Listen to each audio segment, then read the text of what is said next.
These stones someone gave to me, and they are just absolutely intensely beautiful. I don't even know what to do. I just can't stop looking at them. Each one is like its own little oil painting.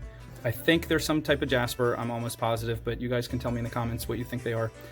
They're about a little more than a centimeter squared, or a little more than a ½ inch. Anyway, they're drilled straight through.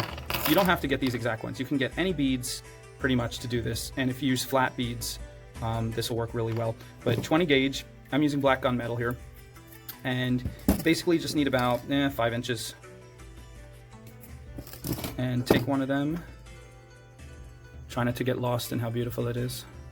I know it's hard. And put the wire in. Make sure your wire fits first of all before you do anything else. And am I gonna have enough? Nah, I don't think that's a whole 5 inches. Let's try that again. I think this is like 6 or 7 inches just to be safe. It's important not to measure, because if you measure, that takes all the fun out of it, and you can waste more wire that way by not measuring. And then at the end of the day, you can be like, I'm crazy, I wasted wire, I'm so bohemian. So I have my round nose pliers. I'm going about halfway up, and I put it halfway through. Sorry, let me talk you through this. I crimped it this way and this way. And now I'm gonna grab it right here and wrap it around the pliers. I'm about halfway up the round nose, and then I'm gonna roll it. Reposition, roll it. I'm gonna hold it like this, and I'm gonna wrap it completely around itself, really tight, like that. And the stone will try to spin around, just push it back. Now that is a secure loop right there. And I'm gonna do the same on this side. Roll it around the pliers, and then roll it into the stone. Reposition, roll it. Always get good body mechanics. If your wrist feels awkward, stop and reposition, because it's not worth, you can give yourself inflammation if you do the wrong movement just 10 times in a row. So again, I'm wrapping it around itself, give it around like a tight little scarf around the neck. And now I have these two ends coming out like this. And you can cross them over the top and do a fancy design, and then come back up to the loop and tuck it. I do that a lot. This time I'm just going to go around the periphery of the stone. So I'm pressing it really tight with my fingers, and now I'm just pressing it against the periphery, and I'm using my fingernails to adjust it to try to get it right on the edge. You're not going to be perfect. Don't try to be perfect. Just do it. And if it comes out really bad, just do the next stone and keep going.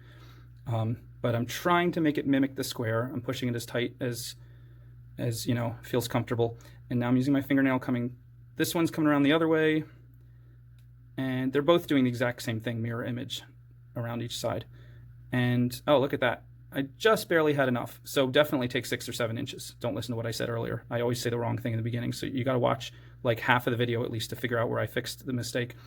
So now we're going to wrap it around the loop like this. And see if we can get this to focus. And just wrap him around 2 or 3 times. I'm running out of wire after 2 times, but that's enough. Cut him halfway, cut the little piece, don't shoot it at yourself. And you might need to cut it a couple times to get it just right, but you want to cut it halfway across the loop, and then take your flat nose and tuck it in to that little space you made right there. Make sure it's not sticking out, rub it with your finger, check it, adjust it a little bit if you need, and then come to the next one. And see how that came out from where I wanted it on the periphery. I'm just going to force it back, and look at that. It goes right back. And if it's not perfect, again, it's kind of has like a cool handmade look, so it doesn't have to look machine made. That's the whole point. It'll look kind of funky. Now I'm going to come with this one and do the same thing. And again, I'm pressing it all over the place to try to keep it right on the edge, but it's still going to pop off the edge, so I'm not stressing. I'm coming around. Got my pliers in there. This one I don't need to cut, it kind of just fits. And I'm tucking it in, and then pressing down to tuck it down, and then I'm going back and readjusting it on the edge. And see, even this one is a little wonky for me.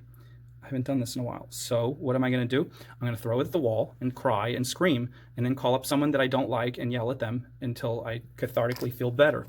I want all of you to pause the video and write that down. Number 1, throw your piece at the wall. Number 2, scream. Number 3, call someone you don't like and say unkind things to them until you feel better. Now, if you want to skip that part, let's. Oh, look how pretty that one is. That's so pretty.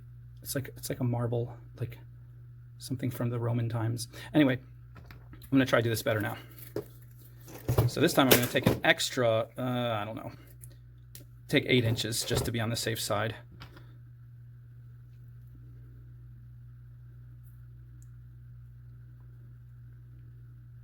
And for these, it only takes about 5 of them. Link them together with some nice medium-sized jump rings. Always try to have jump rings and findings that are the same color as the wire you're using. So I have these black gunmetal jump rings. These are 6mm. I use one to link each square. And then I used a whole string of 8mm on the back to make it adjustable. I use about 3 right here. So you have can grasp it with your fingers, but a little lobster clasp, black gunmetal, and we're good to go.